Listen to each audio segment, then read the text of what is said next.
Welcome, and before we get started with today's exploration, I just wanted to take a moment. Yeah. This whole journey through the workbook this year, it's really been something. It's been shaped so much by you, by everyone listening. It's been incredible, and we're so grateful. Thank you for really staying with the material. We love getting the reflections you send. And honestly, thank you for pointing out where something was confusing or maybe our take didn't quite land for you. Yeah. That's the best kind of engagement. It tells us you're really in the practice. Yeah. You know? You're grappling with it. Exactly. So today we're looking at lesson 359. And it feels like it gathers up so many of the themes we've been talking about all year. Forgiveness, peace, and that whole undoing of guilt. Mm-hmm. And it gives us this one central point to hang everything on. God's answer is peace, always. No exceptions. Mm-hmm. So our goal today is to really explore what that means, and maybe more practically, to just notice the ways we still try to choose something else. It's such a perfect lesson to be on at this point in the year. It moves us past just thinking about the ideas and, right into how to live them. So to get us all on the same page, let's just hear the lesson itself. Lesson 359, God's answer is some form of peace. All pain is healed, all misery replaced with joy, all prison doors are open, and all sin is understood as merely a mistake. Father, today we will forgive your world and let creation be your own. We have misunderstood all things, but we have not made sinners of the holy sons of God. What you created sinless, so abides forever and forever. Such are we, and we rejoice to learn that we have made mistakes which have no real effects on us. Sin is impossible, and on this fact, forgiveness rests upon a certain base more solid than the shadow world we see. Help us forgive, for we would be redeemed. Help us forgive, for we would be at peace. Okay, so let's just start right at the top. That first statement, peace is God's answer. It's not conditional. It doesn't say peace is the answer if you're good enough or if the circumstances line up. It's just the answer. And what's so powerful about that is it just takes all the negotiation off the table, right? Yeah. I mean, we spend so much of our time, so much mental energy trying to bargain. I'll feel peace if this situation gets resolved, or I'll be peaceful when that person finally says they're sorry. Right, or if I can just figure out how to control the outcome of this meeting next week. Exactly. We're always putting conditions on our peace, and this lesson just says, no. The answer is peace. That is the definition of the answer. It's the only one you're ever going to get. I think that's where the resistance really kicks in for me, and I imagine for a lot of people, when you're in what feels like a real crisis, a relationship problem, a work thing, a health scare, the last thing your mind wants to hear is the answer is peace. You think the answer has to be a fight or a strategy or some, brilliant plan to get control back. You think the answer has to match the shape of the problem? Exactly. If the problem is loud and scary, the answer must be equally loud and forceful. And the course just cuts right through that. It says, God doesn't switch answers. The answer is always peace, no matter what seems to be going on.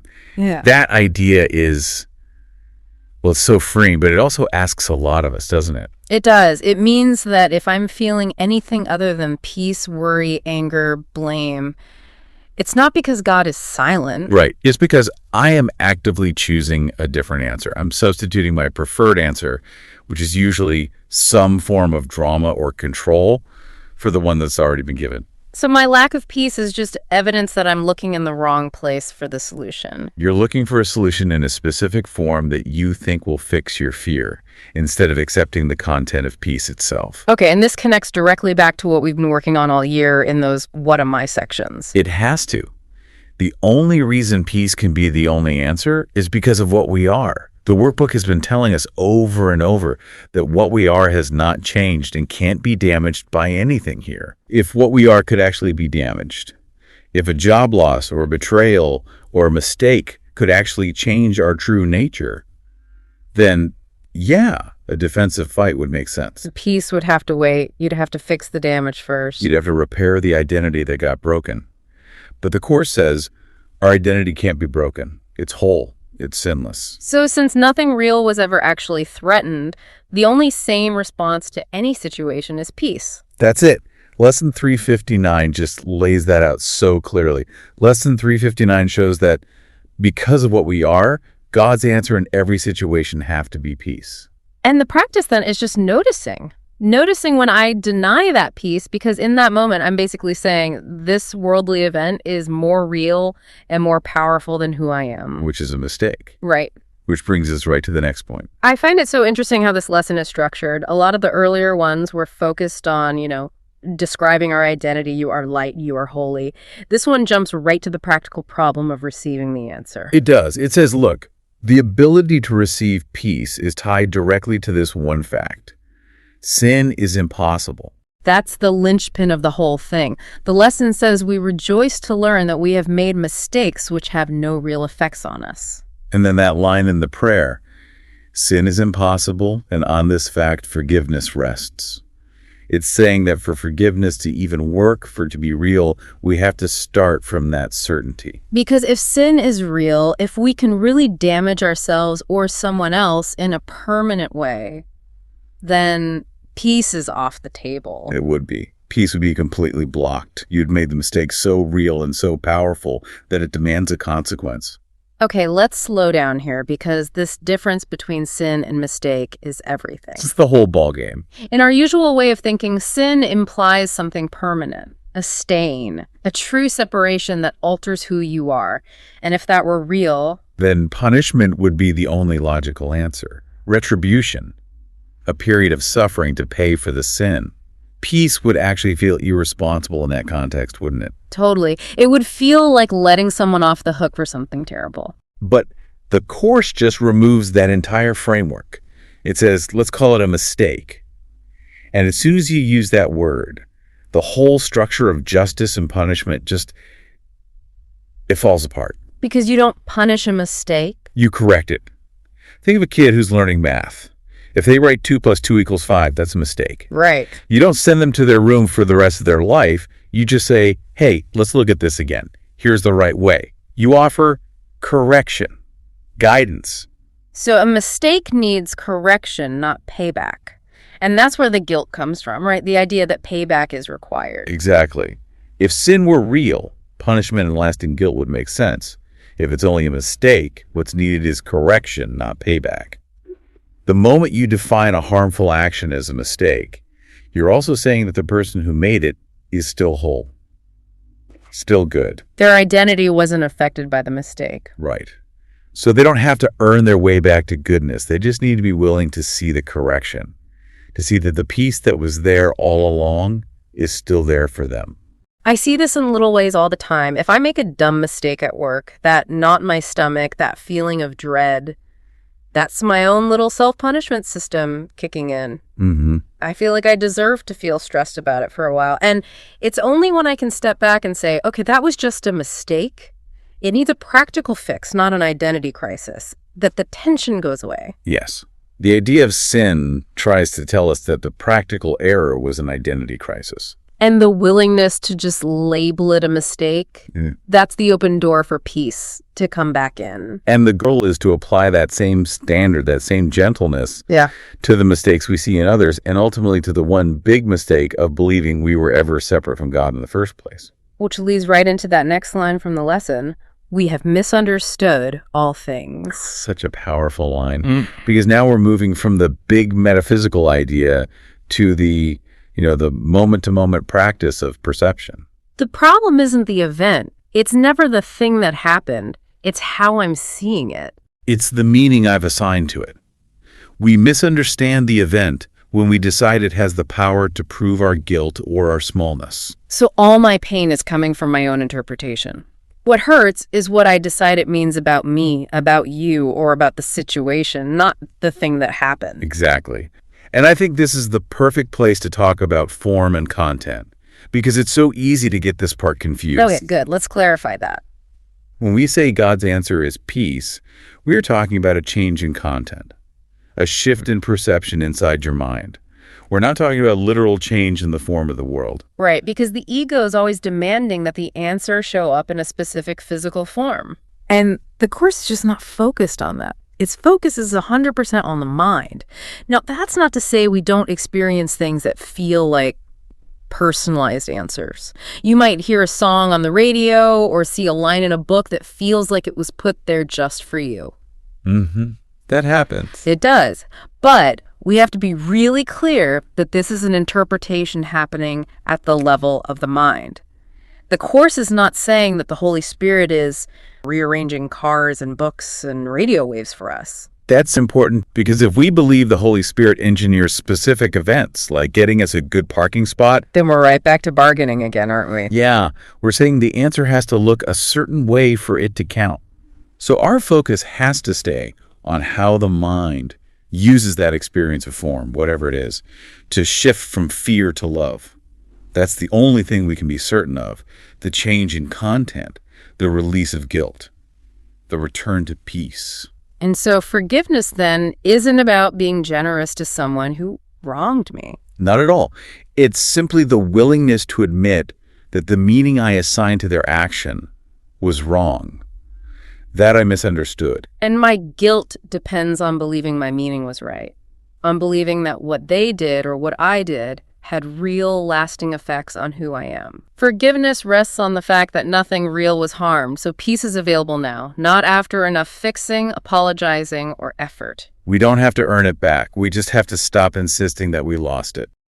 I think the most powerful forms of peace are often the ones that don't look like solutions at all.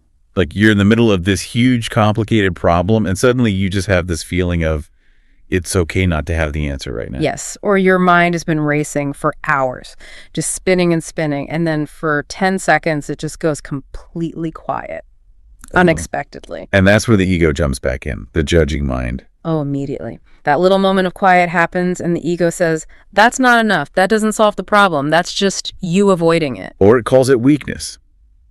You should be figuring this out, not taking a break. If I judge those moments, call them avoidance, weakness, or not enough, the answer is present, but I don't recognize it.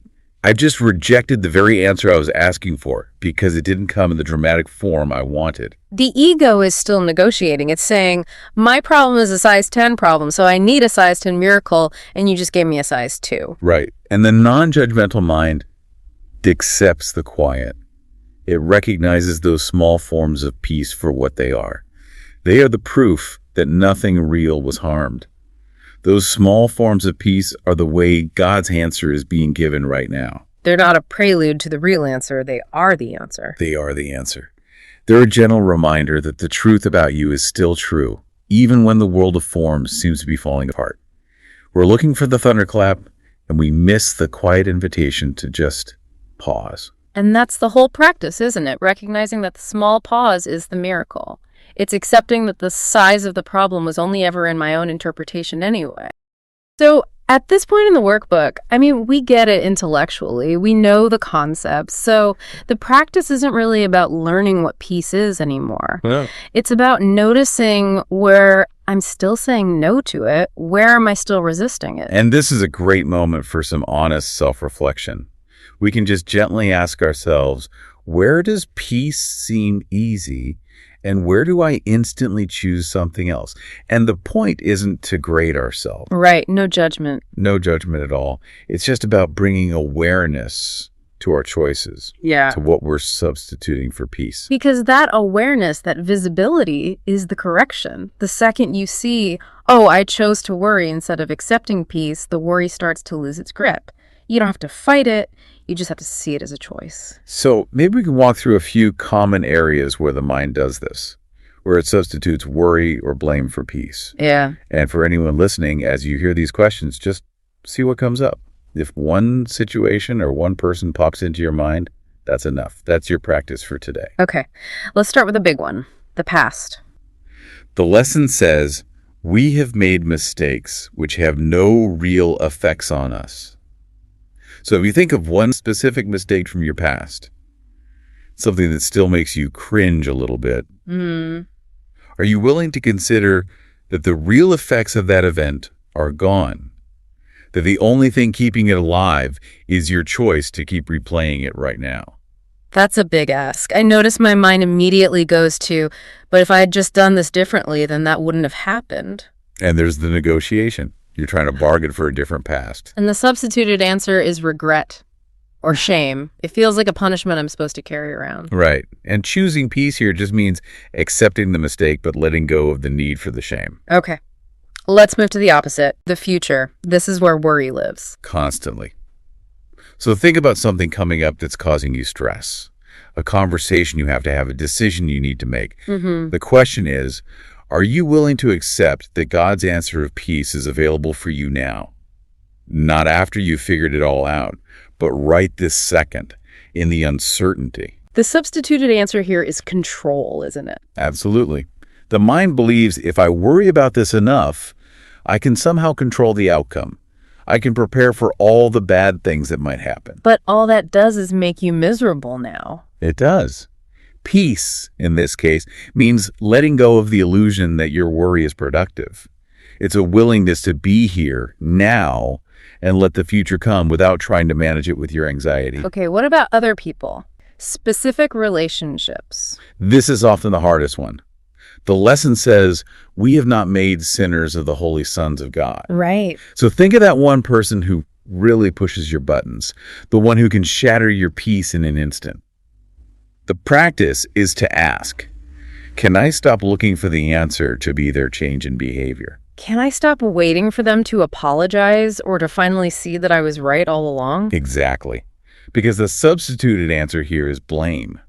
We tell ourselves, I'll be peaceful once they are fixed. But peace doesn't depend on them. It never does. It depends on your willingness to correct your perception of them, to see their holiness underneath the behavior you don't like. And that feels like letting them get away with it. Which comes right back to that idea that sin is impossible. If they're still whole, what is there to get away with? My judgment of them is just a misunderstanding of who they really are. And that misunderstanding is the only thing blocking your own peace. Okay. The body. The lesson says all pain is healed. When you feel pain or discomfort in your body, the instant substituted answer is almost always fear. Yeah. Fear that the body is real, that it's vulnerable, that it's going to fail. The practice is to see that pain as just another misunderstanding, and to ask if you're willing to accept even a tiny form of peace right alongside the discomfort. Maybe it's just a moment where you're not judging the sensation. Yeah. You're just observing it. That's so different from our usual reaction, which is to fight it, to try and get rid of it immediately. We think the pain is an attack, so we go on the attack right back. To accept peace in that moment means letting go of the story that this physical sensation is a threat to yourself. You just notice the fear. That's the substituted answer. And the correction is just a willingness to allow a moment of quiet right there in the middle of it. Okay, one last one. Self-judgment. This one is subtle. It is. Think about a pattern of self-criticism you have, a way you always talk to yourself. That harsh inner critic is a substituted answer for peace. We think if we beat ourselves up enough, we'll get better. We'll improve. We disguise self-punishment as motivation. Right. So the question is, are you willing to see that the self-criticism isn't helping? That it's just another form of guilt? And that peace is actually the only thing that could ever motivate you to change? The lesson says to rejoice, that our mistakes have no real effects. If that's true, then there's literally no reason for self-criticism. None at all. It's entirely manufactured. Peace is accepting the holiness that's already there, and that's what allows for gentle correction, not harsh punishment.